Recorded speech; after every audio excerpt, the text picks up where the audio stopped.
Nós vamos falar agora sobre um assunto que é importante, que é a doação de órgãos. Como está a situação aqui no estado de Sergipe? Quem vai responder para nós é a coordenadora da Organização de Procura de Órgãos e Tecidos, doutora Ana Paula, quem vou cumprimentar aqui nos estúdios do Balanço Geral. Doutora Ana Paula, tudo bem? Tudo bem. Muito prazer em cumprimentá-la.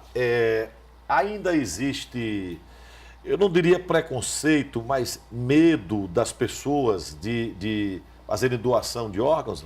Qual é a situação aqui no estado? Então, eu não digo essa palavra preconceito, medo. A sociedade ela precisa melhor ser informada, ela precisa ser instrumentalizada sobre o processo. Então, assim, hoje a Central de Transplante está comemorando 18 anos. E nesses 18 anos a gente teve 1.690 doações de córnea, transplantes de córnea, consequentemente, e a gente teve 108 de rins e 3 de coração.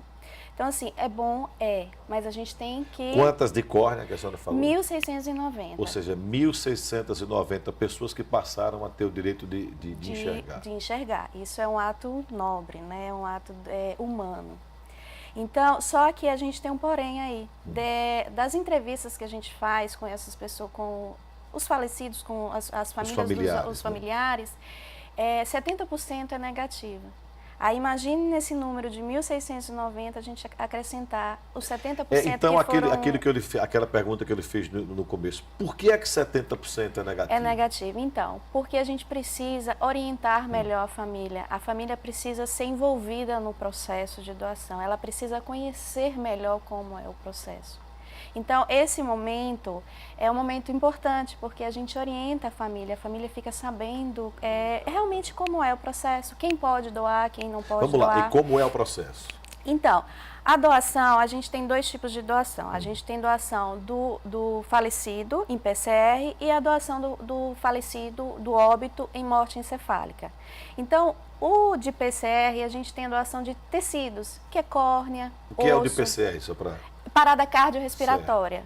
Então, aí a gente tem a doação de tecido. O coração já parou. Sei. Então, é a morte mais comum que a gente tem, que é a parada do coração. Então, nesse momento, eu tenho a oportunidade de oferecer aos familiares a doação de tecido, que é córnea, osso e pele. Só que no estado de Sergipe, a gente só faz de córnea. Pronto. E aí a gente tem o doador em morte encefálica, que aí tem o diagnóstico de morte encefálica, ele é mais complexo, ele envolve 3 profissionais médicos, a gente tem vários exames a serem feitos, e aí determina que o cérebro não está funcionando. E a gente sabe que o cérebro é o que comanda o nosso corpo. Isso. A gente tem um paciente com o coração batendo, com o pulmão funcionando a partir de drogas, mas a gente tem um cérebro que não funciona mais, de jeito que se a gente tirar, ele não vai mais... E neste caso, qual a doação que pode ser feita? Então, nesse a gente pode doar todos. Praticamente, eu falo todos porque a gente só não pode doar cérebro, baço, mas o restante é coração, pulmão, fígado, rim, até de útero. A gente já tem história no Brasil de doação de útero. Então, neste momento, a gente a gente pode oferecer essa oportunidade à família de doar todos os órgãos. Pessoas que... morte violenta, por exemplo. Se pode doar? Sim. Pode doar. Não tem, existem algumas poucas Acidente de trânsito, pode, todos. Homicídio. Existem algumas contraindicações médicas, algumas doenças, alguns tipos de câncer, algumas doenças infecto-contagiosas, mas isso é avaliado caso a caso. Então, eu falo que praticamente todo mundo pode doar, contanto que no momento da doação seja avaliado o paciente, a oferta desses órgãos para o Sistema Nacional de Transplantes. Deve haver, né, no sistema de transplantes uma fila de espera. Exato. Né?